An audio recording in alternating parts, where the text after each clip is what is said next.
अस्सलाम वालेकुम। तो आज हम बात करेंगे ई कैट के बारे में। तो काफ़ी लोगों ने रिक्वेस्ट की थी कि ई कैट की प्रिपरेशन के लिए एक डेडिकेटेड वीडियो बनाएं।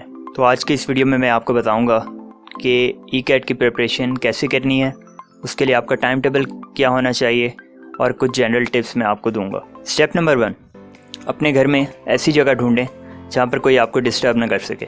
स्टेप नंबर 2, अपने जितने भी notes, practice booklets, text books, laptop एक जगह पे कंपाइल करें। स्टेप नंबर 2 में आपने वो सारे नोट्स गैदर करने जो आपको एंट्री टेस्ट की प्रिपरेशन के लिए हेल्पफुल साबित होंगे। अब कुछ स्टूडेंट्स के पास टेक्स्ट बुक के अलावा कोई नोट्स नहीं है और लॉकडाउन की वजह से वो नोट्स उन्हें एक्सेसिबल भी नहीं है। तो अगर आपको एंट्री टेस्ट से रिलेटेड प्रैक्टिस बुकलेट्स चाहिए तो डिस्क्रिप्शन में मैंने लिंक दिया हुआ है, आप लोग जाके ऑर्डर कर सकते हैं। आपको विदिन 24 आवर्स डिलीवर हो जाएंगी books. Step number 3, set up your time table. आपने अपना टाइम टेबल बनाना है। टाइम टेबल के लिए मैं कुछ टिप्स आपके साथ शेयर करना चाहता हूँ। टाइम टेबल प्रिसाइज ना बनाइएगा।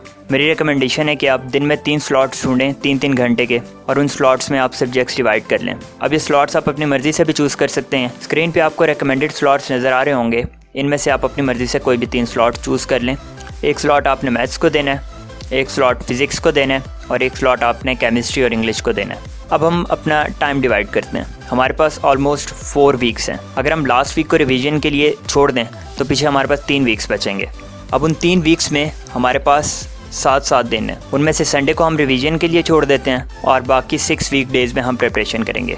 अपना टाइम टेबल बनाते वक्त ये ध्यान रखिएगा कि जो ईद के दिन आ रहे हैं उनको इंक्लूड ना कीजिएगा। अब मैंने आपको बताया कि हमारे पास 3 वीक्स हैं प्रिपरेशन के लिए, तो आपने मैथमेटिक्स के टोटल चैप्टर्स 21 हैं, आपने डिवाइड कर लेने इक्वली, यानी आपने एक वीक में मैथमेटिक्स के 7 चैप्टर्स प्रिपेयर करने हैं। इसी तरह फिज़िक्स के आपके पास 21 चैप्टर्स हैं, आपने एक वीक में 7 चैप्टर्स प्रिपेयर करने हैं। इस तरह केमिस्ट्री को आप इक्वली डिवाइड कर लीजिएगा। एक एडवाइस है कि हफ्ते में 5 दिन आपने केमिस्ट्री को देने हैं और 1 दिन आपने इंग्लिश को देना है। ई कैट के लिए इंग्लिश इतनी मुश्किल नहीं आती, कॉम्प्रिहेंशन होती है, जिसको अगर आप थोड़ा सा टाइम भी दे देते हैं, ये यूट्यूब पे उसकी वीडियोस देख लेते हैं, थोड़ी सी प्रैक्टिस कर लेते हैं, तो आप उसे अटैम्प्ट कर सकते हैं। अब आपने पूरे वीक में जितना भी पढ़ा होगा, संडे को आपने वो सब रिवाइज़ करना है और जो MCQ सॉल्व करते वक्त आपने गलतियाँ की थी उनको भी रिवाइज़ करना है।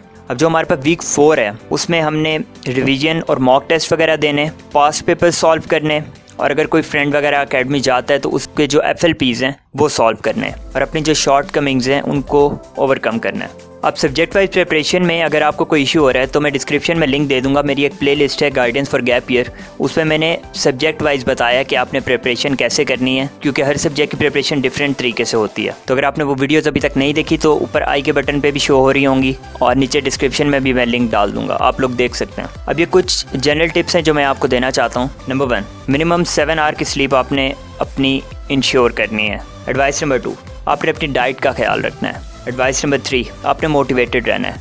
उसके लिए आप डिफरेंट मोटिवेशनल चैनल्स को फॉलो कर सकते हैं, मोटिवेशनल वीडियोस देख सकते हैं, मोटिवेशनल ग्रुप्स ज्वाइन कर सकते हैं सोशल मीडिया पे। इसके अलावा ई कैट से रिलेटेड अगर कोई भी क्वेश्चन है तो आप कमेंट सेक्शन में बता सकते हैं। इसके अलावा अगर आपकी कोई भी क्वेरीज है तो मुझे इंस्टाग्राम पे सेंड कर सकते हैं। बेस्ट ऑफ लक एंड अल्लाह हाफिज़।